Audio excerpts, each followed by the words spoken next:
சீவன் கொடுத்த வரம். படிக்கணும், பள்ளிக்கு போகணும், படிக்கணும், வீட்டுக்கு வரணும், படிக்கணும் என்று பிள்ளைகளை படி படி என்று படாத பாடுபடுத்தும் பெற்றோர்களே, உங்கள் பிள்ளைகளின் உடல் ஆரோக்கியத்தில் கொஞ்சம் கவனம் செலுத்துங்கள். இப்பொழுது கோடை விடுமுறை.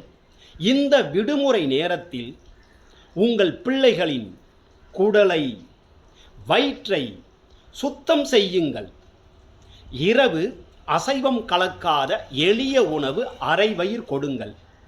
மறுநாள் காலையில் அரை டம்ளர் காசன பாலும் அதே அளவு ஆமணக்கு எண்ணெய் என்கின்ற விளக்கெண்ணெயும் கலந்து குடிக்க கொடுங்கள்.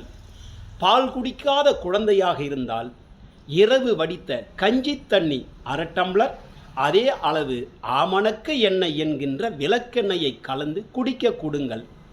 பலமுறை பேதியாகும். பேதி ஆன பிறகு இவ்வளவு போதும், தண்ணி தண்ணியாக போகிறது என்ற நிலை வந்ததும் உடைச்சகல்ல சாப்பிட கொடுத்து மோர் கொடுங்கள் அல்லது தயிர் சாதம் கொடுங்கள். உங்கள் பிள்ளைக்கு போய்கொண்டிருக்கும் பேதி நின்றுவிடும். அந்த நாளில் இருந்து உங்கள் பிள்ளை நன்றாக சாப்பிடுவார்கள், ஆரோக்கியமாக இருப்பார்கள். இந்த கோடை விடுமுறையில் உடனடியாக செய்யுங்கள். உங்கள் பிள்ளைகளின் ஆரோக்கியம் அதிகரிக்கும், அறிவு வளரும். நீங்கள் நினைக்கின்ற படிப்பும் அவர்கள் அடையப் போகும் பதவியும் இந்த உடல் தாங்கிக் கொண்டு சென்று வெற்றி பெற செய்யும்.